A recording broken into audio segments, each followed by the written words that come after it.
Salve! Direttamente da un altro pianeta, siamo qui con una macchina decisamente speciale perché qui con me ho la nuovissima EQS SUV, il nuovo modello di EQS di Mercedes. Ed eccoci qua, siamo in questa location magnifica a Roma che Mercedes ha messo in piedi assieme a Disney in occasione appunto di Avatar. Perché Avatar? Perché Mercedes da qualche anno ha fatto questa collaborazione lanciando il prototipo, la AVTR, che un giorno Mercedes mi piacerebbe provare, è veramente fighissima, ce n'è solo una in tutto il mondo ed è appunto un prototipo, un concept, tutta super tech con il dietro che va su, giù, le porte tutte in vetro, è veramente fighissima. Qua non abbiamo un prototipo ma abbiamo una macchina vera che è appunto la EQS SUV. Qualche settimana fa avete visto il video della EQS, sostanzialmente è la stessa macchina ma ingrandita, fatta versione SUV e con un po' di chicche tech che a Mercedes tanto piacciono e che adesso cercherò di mostrarvi. Comunque la macchina si presenta in questa maniera, guardate con le luci che effetto incredibile fa. Fari ovviamente LED, guardate che bello, tutto il LED continuo da una parte all'altra, non ha le prese d'aria perché ovviamente è interamente elettrica, quindi c'è solo qua sotto per il raffreddamento delle batterie. A dire il vero è leggermente più corta rispetto alle queste normali perché sono 5,12 m, larghezza invece 1,95 m, mentre ovviamente è più alta di circa 20 cm, esattamente 1,71 m. Quindi bella, bellissima, però alla fine da fuori è una Mercedes normale. La magia arriva da dentro. Abbiamo le maniglie ovviamente a scomparsa per questioni aerodinamiche e quindi entriamo dentro questa astronave. E qui la situazione diciamo che cambia decisamente. Vado a riporre le chiavi qui, piede sul freno e la andiamo subito ad accendere. Qua c'è questo gigantesco hyperscreen. Luci, luci, luci, luci, luci. Wow! Ora qua siamo sull'ammiraglia delle ammiraglie delle ammiraglie di Mercedes, ma come già detto è una EQS diciamo ingigantita, quindi non sto a raccontarvi tutto quello che vi ho già raccontato nell'altro video, è sostanzialmente identica. C'è questo hyperscreen gigantesco che sono 3 schermi perché abbiamo lo schermo con i dati del guidatore, lo schermo centrale e lo schermo del passeggero che possono fare un sacco di cose fighissime. Avendo l'opportunità di vederla al buio posso mostrarvi tutte le luci e vi garantisco che la macchina al buio di notte cambia vita, cioè veramente ti dà la sensazione di stare su un'astronave. Abbiamo luci praticamente ovunque, ovviamente da qui impostazioni, quindi abbiamo il massaggio conducente e passeggero, abbiamo tutte le regolazioni possibili, immaginabili dei sedili, cioè anche questa cosa qua è folle, ci sono 1000 miliardi di punti in cui si possono andare a gonfiare e sgonfiare tutti i cuscinetti, sedili riscaldati, raffreddati. Ad ogni modo dicevamo delle luci, guardate che belle, abbiamo tutte queste possibili combinazioni di luci lungo la plancia e chicca che non so se c'era sul modello che ho provato perché poi qua ci sono 1000 miliardi di configurazioni, optional e cose varie, ma guardate qua, le cinture sono illuminate, c'è questa cosa attorno rossa che non era assolutamente necessaria, però è fighissima. E quindi ti guardi in giro, ogni volta c'è una chicca, una lucina diversa e al buio si riesce ad apprezzare veramente tutto, cioè anche qua è tutto retroilluminato, cioè delle cose che non hanno senso, ma che ripeto, quando ci stai seduto sopra ti senti veramente il re della strada e ti senti, come in questo caso, letteralmente su un altro pianeta. E siccome siamo su un pianeta alieno con un sacco di pericoli, come ci proteggiamo dalle minacce? Ovviamente con NordVPN. Scusate, ma voi lo conoscete NordVPN? No, non lo so, dimmi di più. Scherzi a parte, per chi ancora non conoscesse questo incredibile servizio, ci ho fatto un intero video dedicato qui sul canale, andate a vederlo, ve lo lascio qua sotto in descrizione. Spiegato molto rapidamente, è un servizio di Virtual Private Network che ti permette, quando sei in Italia, di connetterti a server di altri paesi e quando sei in altri paesi, o come in questo caso in altri pianeti, di connettere ai server italiani per vedere i contenuti, le piattaforme e tutte le cose che si possono vedere solo in Italia. Vantaggi, oltre a poter appunto usufruire di contenuti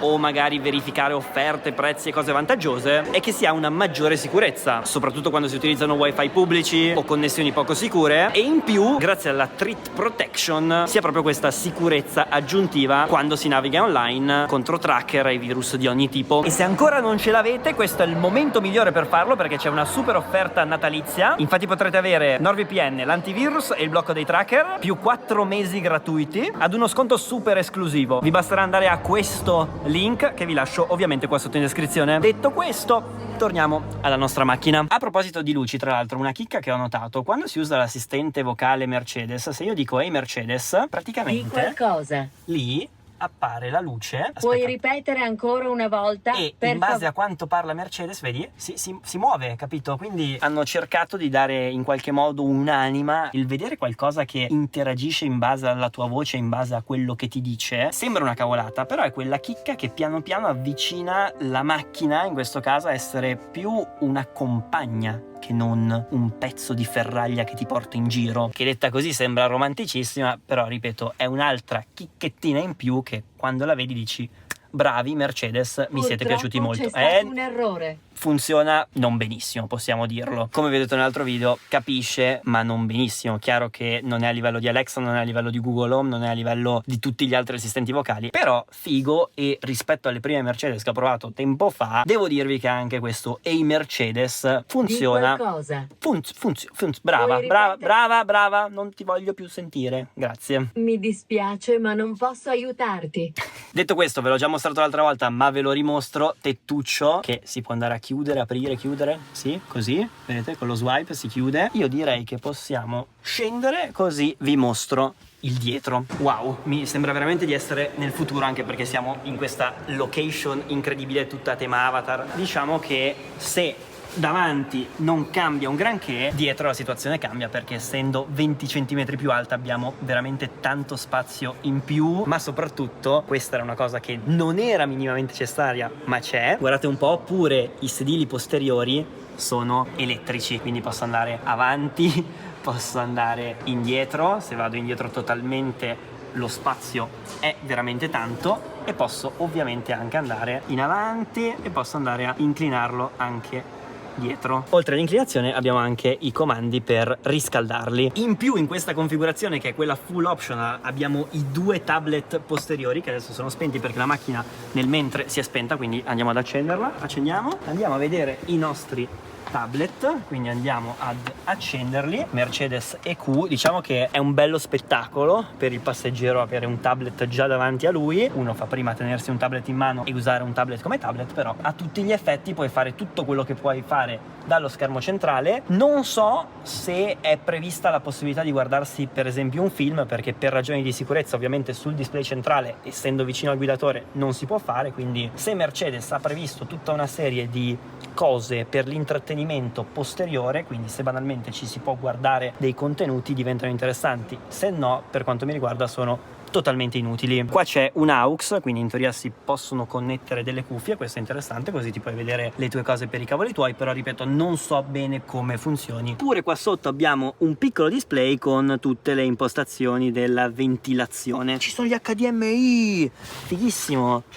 Quindi c'è l'HDMI per questo schermo, è ovviamente un mini HDMI, comunque non è un HDMI grande, quindi abbiamo le due USB-C per la ricarica e schermo 1 e schermo 2. Bene, bene, casse di qua, casse di là, casse di su, casse di giù. Lei dovrebbe avere il Dolby Atmos, anche se, come ho detto nell'altro video, poi da dove diamine lo ascolto il Dolby Atmos non lo so. Andiamo a vedere il dietro, ovviamente tutto elettroattuato. Vi faccio però vedere il faro, che bello che è, tutto questo rosso lungo e succulento e non lo so che cosa. Devo parlare, perché sennò questo video dura 2 minuti, quindi parliamo un po'. Andiamo ad aprire e vediamo quanto è spaziosa, è veramente gigantesca. Posso tranquillamente stare quasi sdraiato. C'è anche la configurazione da 7 posti, quindi qua dietro ci sono 2 sedili aggiuntivi e qua sotto abbiamo un po' di spazio extra, perché abbiamo praticamente tutti i cavi della ricarica, tutte le varie cose, e si dovrebbe alzare, esatto, quindi c'è un po' di spazio anche qua sotto.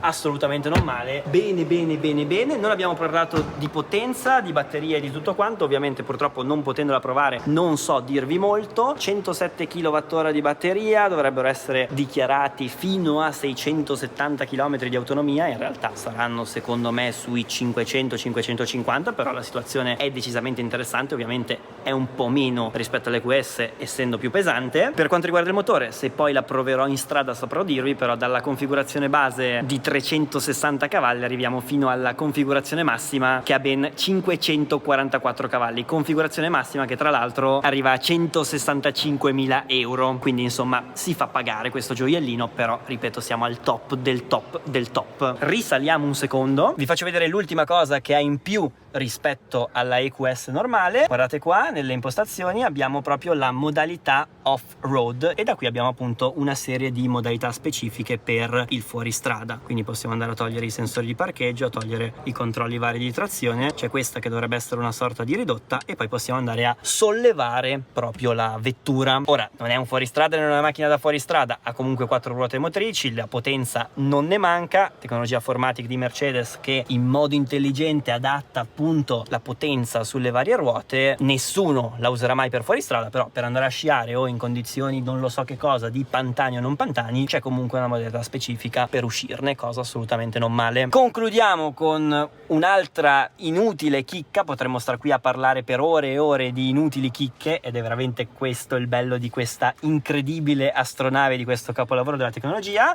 Vado a spegnerla perché vado a riaccenderla. Praticamente quando la si va ad accendere, guardate che bomba di animazione che fanno i fari, cioè piccola chicca, assolutamente non necessaria, però ripeto, ti dà quella sensazione di essere sul futuro. Messaggio subliminale per Mercedes: vorrei provare la Mercedes AVTR, perché quella sì che è veramente un prototipo di futuro. Lì parliamo solo di prototipo, non parliamo di una macchina vera. Questa è una macchina vera che si può comprare, capito? Cioè siamo già nel futuro, le auto non stanno volando ma sono diventate veramente fighissime. Da Yaki era tutto, ci vediamo prossimamente con prossime cose. Ciao ciao ciao ciao ciao.